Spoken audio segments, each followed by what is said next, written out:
What's up, skeptics? Welcome to another episode of Reason to Doubt, your source for all things skeptical. I'm Jordan, and today we're going to be looking at a channel called Convincing Proof.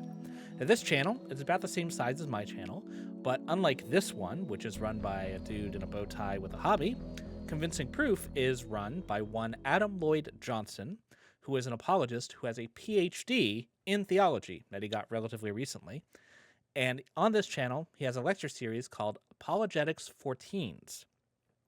And I decided that this series was particularly valuable to scrutinize because while it's directed at children, it's remarkably similar in terms of its level of discourse to the common things we run into, both in the digital space, like in its comment section perhaps, or with people on the street. But at the same time, it's done by somebody who is a relatively recent graduate from a PhD program. So it should be up to date with whatever the best arguments are for God, but those arguments are being presented to kids, so they should be simplified and easy to scrutinize and understand. So while they might be, you're always going to lose some fidelity when you simplify something, we should be getting to the core of each argument, which makes it really good for a video like this to respond to, okay?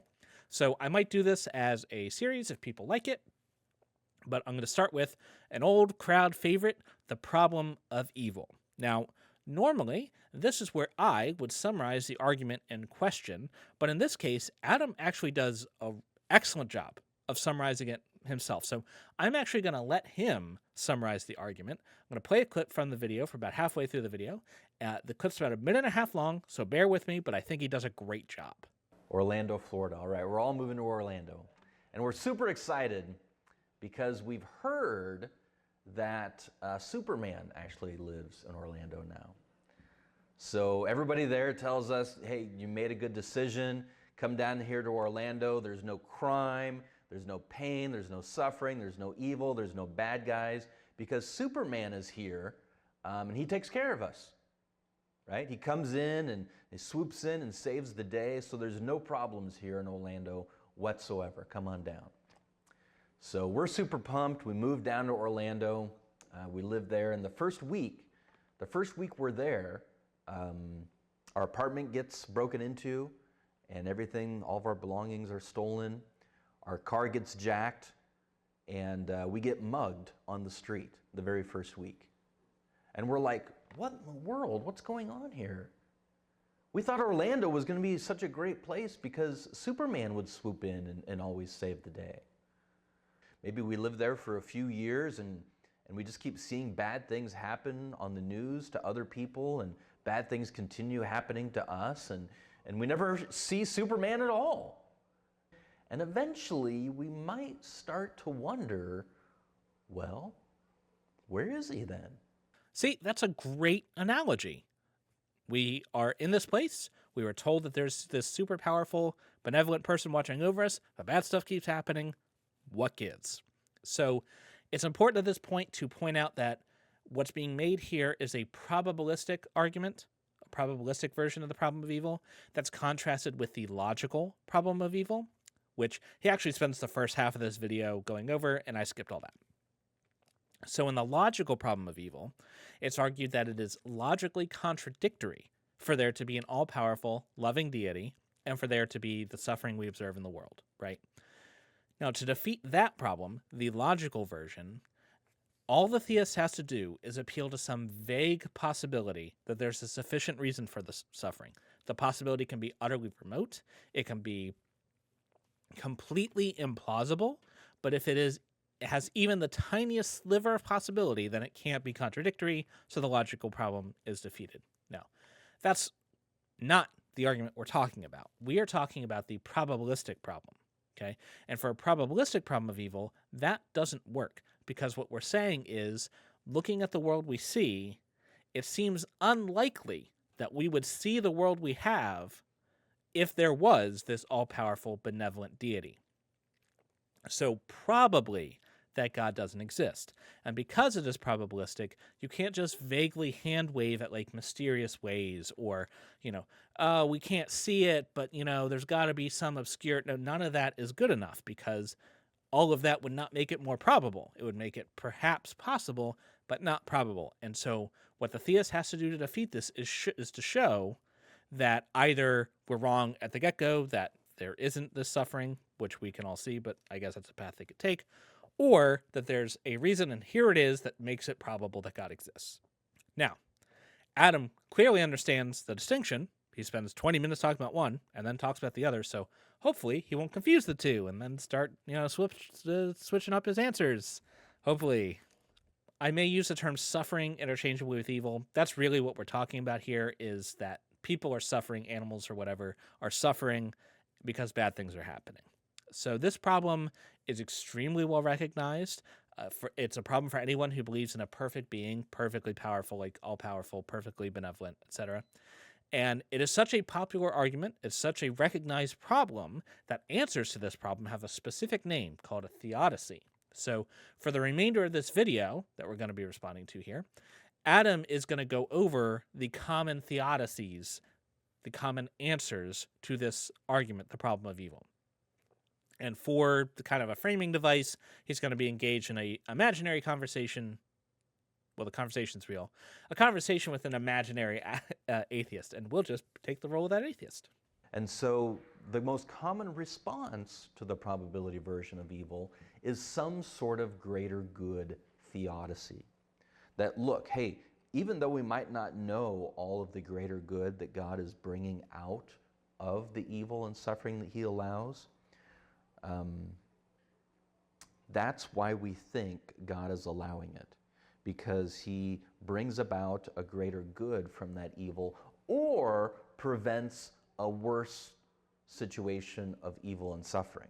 Okay, so greater good as a theodicy. On its face, not ridiculous, because everybody can think of situations where suffering happens, but there's a good reason for it. So things like a surgery where you have to get cut or harmed, and hopefully you're under anesthesia, but you're still going to have pain and stuff, but it's for a greater good because you end up healthier at the end. Or perhaps you're going to exercise, and that's painful and it kind of sucks, you suffer, but that suffering leads to getting stronger, healthier, so it's worth it. Those things work in part because we can see a bright line between A and B, between the suffering and the benefit that we're getting, right? But remember, we're talking about a probabilistic thing here, so it's not good enough for there to be like the idea of greater goods. He needs to be able to show that there is a greater good from the sufferings in this world that God is using, right? And has to be probable in order to defeat the problem. So he's going to have to explain things like, where does the greater good come from childhood leukemia, for example? What is the greater good that comes from that? So that's what he's going to need to do. He's not done with his imaginary conversation, so let's see if he does it. Well, the main objection to a greater good theodicy is to argue that there seems to be some evil that serves no purpose. So the atheist side would win if the Christian or the theistic side is making a greater good theodicy. The atheist would win or defeat that if they could show that there's some evil which doesn't result in a greater good, okay? In other words, evil that is purposeless, that serves no purpose. Okay, credit where it's due. Adam is at least trying to show how his side could be defeated, and that's great. That's a good exercise. I'm a little concerned because, remember, Adam is responding to the probabilistic problem of evil, and so it is not the case that the atheist must show with certainty that there is evils that don't lead to a greater good. He doesn't have to show with certainty that there are purposeless evils. All we, as atheists or skeptics, not religious people, make this argument. All we have to show is that there is probably purposeless evil in order for the probabilistic version to work. So the atheist is pushing back now, and they're saying, come on, really? Certainly there's some evil that serves no purpose. And they'll bring up, horrendous situations that do happen. Little children being murdered in ghastly ways. One of the most common examples in this conversation is to talk about a baby deer dying in a forest fire. And the atheists would say, what greater good could ever come from that terrible suffering that that poor little baby deer experienced in a forest fire? I am really glad that Adam used this example in particular because it shows awareness of a huge problem for perfect being theism that Christians all too often gloss over, and that is animal suffering. Remember, it's not good enough if things somehow work out for humans. Animals also suffer tremendously every day. So it's very difficult to see how, like, a fish being lured in and then torn apart by an anglerfish in the depths of the ocean is somehow serving a greater good, that suffering of that fish or the suffering of that deer or whatever is leading to some good in some way. And of course, that's not even touching, that's kind of like looking at things as they are now. That's not even really touching the billions of years of animal suffering that is required by the process of evolution before human beings even show up. And that seems, to me at least, to be an enormously wasteful and cruel system if you're a perfect being who's all powerful, who can do anything. So kudos for Adam for describing the objection. He's maybe a little confused on the probability thing, but hey, he's talking to kids, so I'm going to chalk that up to simplifying. He's about to give his big response, so I'm sure he's going to clear it up. So the most common way that the theist then pushes back against this is to argue against premise 2, to argue that no, in fact, all evil and suffering does accomplish a greater good, some sort of purpose. Now, we don't have to claim that we know what the greater good is. So we can work ourselves out of that corner, right, that the atheist is trying to force us in by coming up with the greater good or the purpose for every single evil. We can easily just say, look, we don't know what the purpose is for all the instances of evil and suffering in the world. We just think that there is ultimately going to be a greater good that comes as a result. Even though we don't know what it is, that does not mean there isn't one. Wait, your reason for believing this is what? It's vibes? Just 'cause? Like, this is your big response? You can't prove there isn't a reason, therefore it's fine? This is the probabilistic problem you're refuting here, Adam. You can't do vague hand waving. You have to show why your side is more probable. Surely, this can't be it. Surely you cannot be serious. I am serious, and don't call me Shirley. How could you know that some evil has no purpose? It seems very, very difficult for us as finite creatures to know all the ripple effects and all the consequences that different actions could have. And so for us to adamantly claim that there is an instance of evil and suffering that accomplishes no good, no greater good whatsoever, that seems like a very high bar. Adam, I am begging you to please read your own slides. We are talking about probabilities here.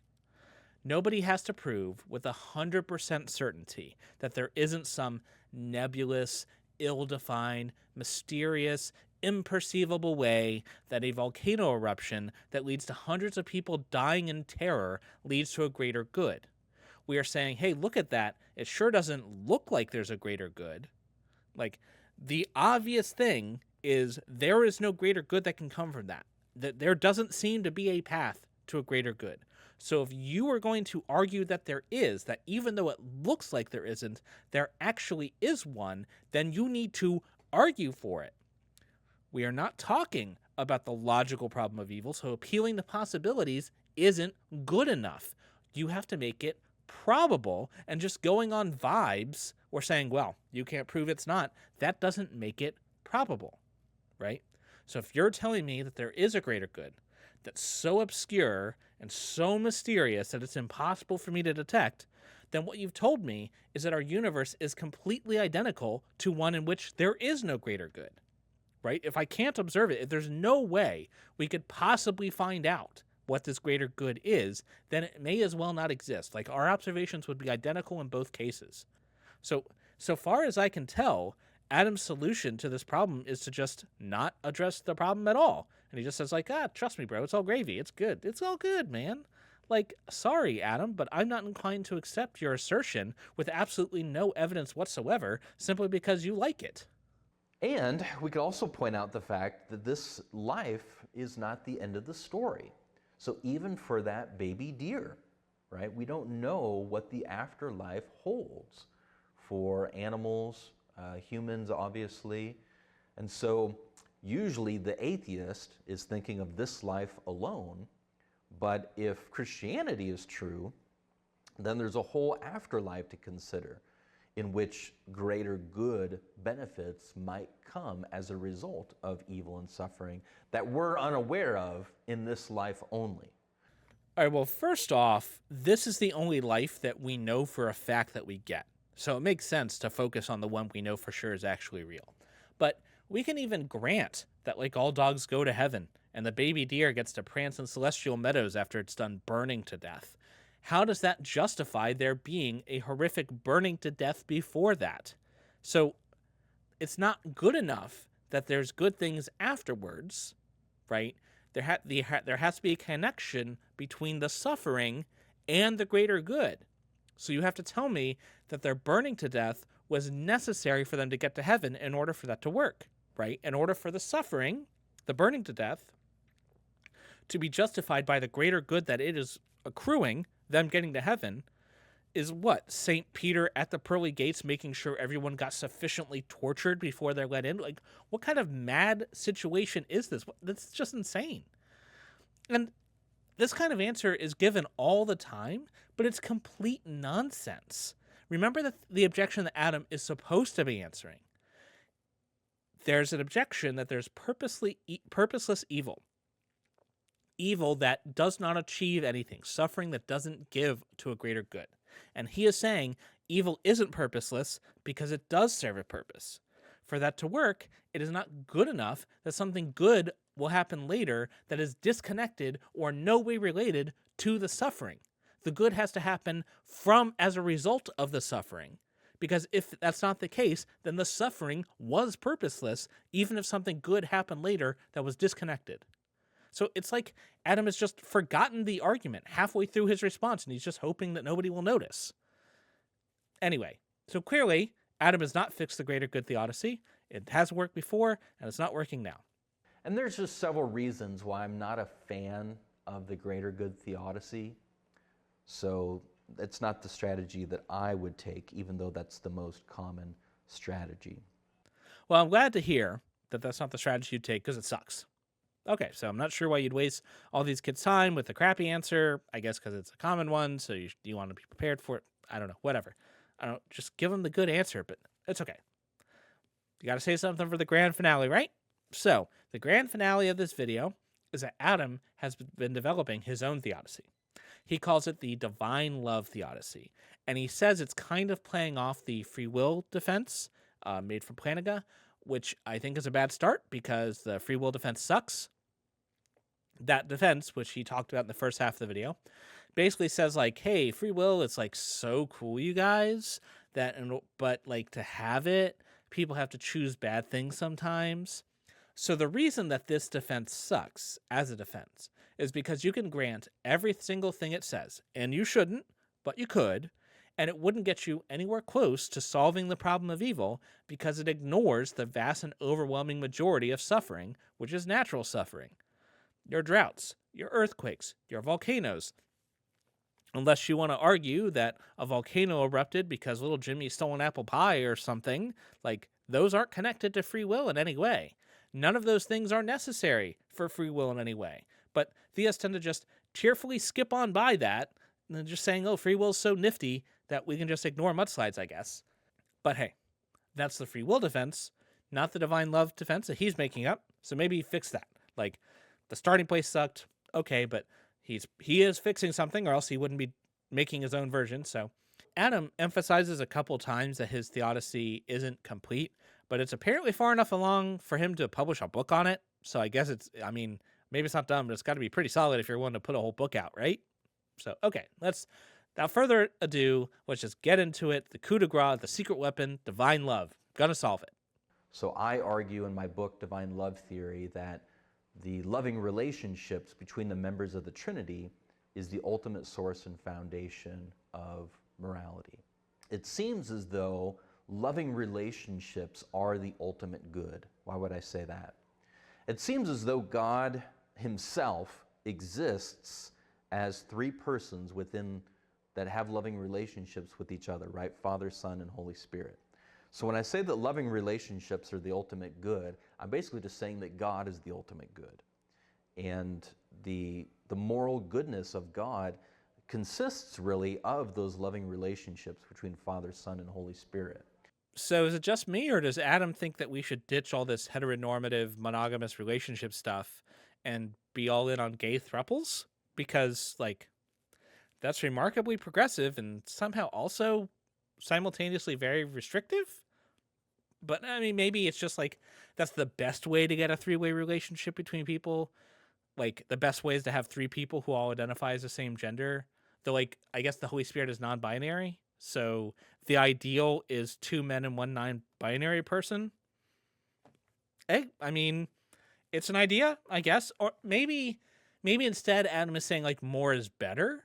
So, like, loving relationships are the ultimate good. So then you want as many as you can, right? So, like, polygamy is stereotypically more of a Mormon thing. But this doesn't even seem like polygamy. This is like a straight polycule, just like, the more the merrier, jump on in, right? So, like, if loving relationships are good, like, so good that they justify all of the horrific suffering in the world, hot damn, we should be spreading our love as far and wide as we can, right? Get as much of this good stuff in as we can. And so we were created for loving relationships, both with God and with others. And that's why I think Jesus said the greatest commands are to love God and to love others. And all the other moral commandments are based on those two primary ones. This is arguably the best command in the Bible, where Jesus says, hey, if you just love everyone, you'll be okay. Do that, and everything else will be fine. And that makes it all the more ironic when modern day Christians just completely chuck that out the window and are absolute monsters towards anyone who doesn't fit their preconceived notion of how someone should be a person, about what is the narrow box where people can acceptably be. I mean, Jesus literally boiled things down to one thing. You have one job that you have to do, and you still fuck it up. Like, particularly American Christians, they cannot help but throw a huge asterisk on this one command and say, oh yeah, love everyone. You know, unless they're brown or trans or poor, in which case choke yourself on your bootstrap, pleb. Obviously not all Christians. I have some amazing Christian friends who not only have immense empathy for the suffering, but their church actually works hard to support people in the community. Those Christians rock. But if you're one of those Christians, not only am I not talking about you, but I feel like you're probably just as disgusted as I am with the current threat of Christian nationalism in America. So this caveat probably wasn't even necessary. So I don't have to be on the hook to say that there is a purpose for every evil. Now I lean towards that. I lean towards the idea that God could work out a greater good from every evil that he allows, because it seems like he could do that, and it seems like he probably would do that. But the point I'm getting at is that it doesn't seem that that's the reason why he allows evil and suffering in the first place. Even though he could bring about greater good from it, I don't think that's the purpose he allows evil in the first place. Yeah, I don't think Adam's right, because, like, no matter what the purpose is for the suffering, it seems just obviously true that God should minimize that suffering to achieve whatever the benefit is that allegedly justifies it, right? So far, this is sounding like a greater good theodicy, the ones that Adam doesn't like, except he's narrowed the greater good down to specifically loving relationships. I would say that for God to create human beings that resembled him, created in his image, to join the loving relationships of the Trinity, in order to create us that way, he had to give us free will. So free will is necessary for those loving relationships, right? God, again, just like with Plantinga's free will defense, God could force us to love him, force us to love others, but that really wouldn't seem like true love, right? That would seem like we're more puppets. And so it seems that free will is necessary then to have these loving relationships. It's not that the free will is great in and of itself, but it's necessary in order for there to be true loving relationships. Okay, well, credit where it's due. One improvement over the free will defense is that it gives an answer as to like why the hell we should care about free will. Like that's always left vague, as if it's obvious that free will should have such immense value that it's worth all the horrible suffering that goes for it. So it's at least a little more intuitive why loving relationships would have some kind of intrinsic value, and he's saying that free will is necessary for them. So not sure I'm going to go with him the whole way, but at least he's making an attempt. But if he opens up the door, right, for free will, just like with Plantinga's free will defense, that opens up the door for there to be evil, which I would say is just the opposite of love. Okay. So he's still got the natural stuff to deal with. He hasn't mentioned that. Maybe we'll get to it. But setting that aside for just a second, this is where we need to hear that the suffering is necessary for the alleged good, and only the minimum amount of suffering is allowed, right? Like, after all, if we could get 1 bajillion units of loving relationships for 1,000,000 units of suffering, or we could get the same bajillion units of loving relationships for 100 units of suffering, then a benevolent being would clearly go with the 100, right? To not do that would be bad. So God can't do that. If God wanted to create a world where human beings could reflect him, image him, and enjoy loving relationships, I think that's the reason, that's the purpose we were created. That's the purpose of life, is loving relationships. So if God was going to create humans with that free will, then it seems like these are the 3 options he was faced with. First, just don't create anything. It's always an option. Number 2, create a universe where humans are forced to love, robots, puppets, but there's no freedom there, and so there's probably couldn't consider that true loving relationships. Or the third option, create a universe with freedom, humans with free will, which then allows for true loving relationships, knowing that some would always choose evil. Again, piggybacking off of Plantinga's trans world depravity, the fact that we're just so evil, in any universe God would put us in, we would always choose evil, at least sometimes. All right, well, I'm not sure that this is a mutually exclusive and collectively exhaustive set of options, but it covers the broad strokes at least. A few problems. We could argue whether it's necessary to have people like actually be able to do evil things that they choose to do in order for it to count as free will in a way that's necessary for loving relationships. Like, that's not obvious, but even if that's true, is the level of evil choosers truly minimal for the level of loving relationships? So, like, did we really have to have Hitler in order to allow some people to, like, bone and get married and stuff? Even if we have to allow some evil choices, and again, I'm not completely persuaded on that, but conceding that for the moment, surely we don't need this level of evil choices, right? Like, Trump is not necessary for me to marry my wife. So with my divine love theodicy, you don't have to maintain that there is a purpose to every evil. You don't have to maintain that out of every evil there comes a greater good. You could say, look, there might be some evil that doesn't lead to a greater good itself. But that's not the reason why God is allowing evil and suffering in the first place. The reason that God is allowing evil and suffering is so that there could be true loving relationships. This is at best misleading.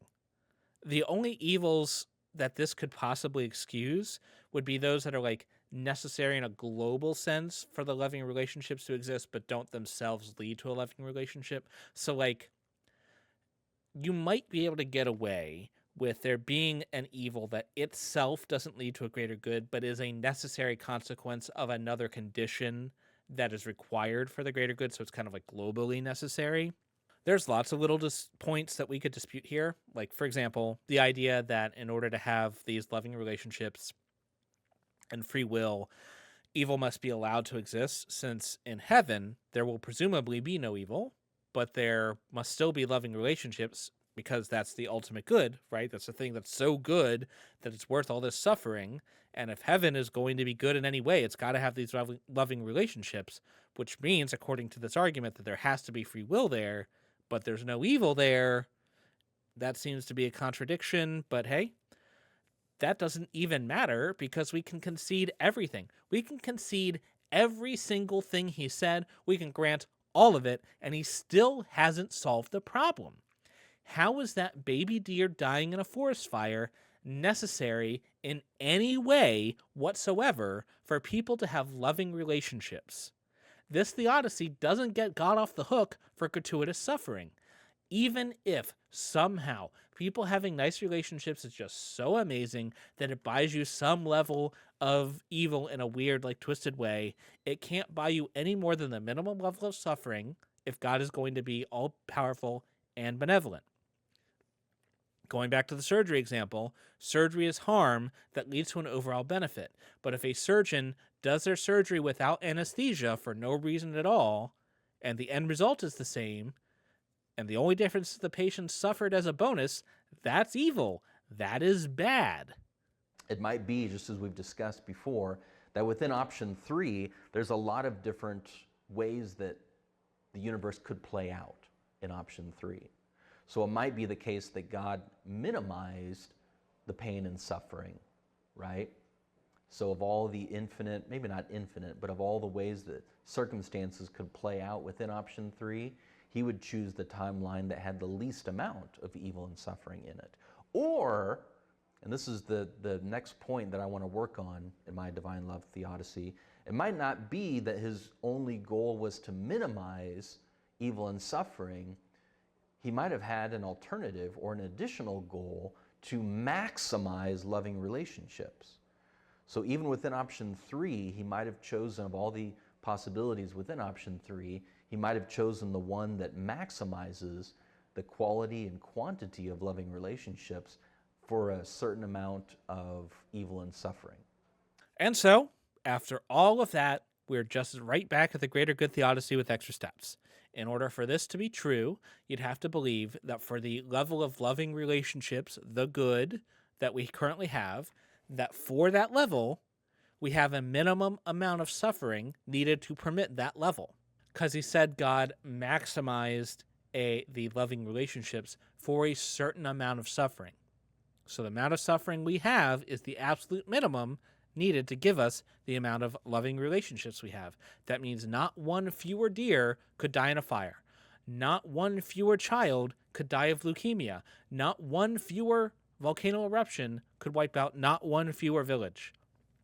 Not one drop of suffering could be extracted from this world, lest the amount of loving relationships go down. This is just absurd. It is ridiculous on its face. It is nothing more than a vague appeal to mysterious ways. Sure, there doesn't look like there's a plan. There doesn't look like there's a reason that this deer has to die horribly in a fire so I could love my wife, but God's got a plan. Once again, this is supposed to be addressing the probabilistic problem of evil.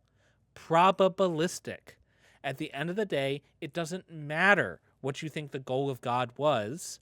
Whatever that goal was, if you don't have good evidence that the level of suffering that was experienced by humans and animals and not just now, but also for the last 4 billion years, whatever level of suffering that was the absolute necessary minimum to get to whatever level, insert whatever good you think is necessary here, whatever goal it was, any goal, whatever God was trying to achieve, he did it with a minimum level of suffering.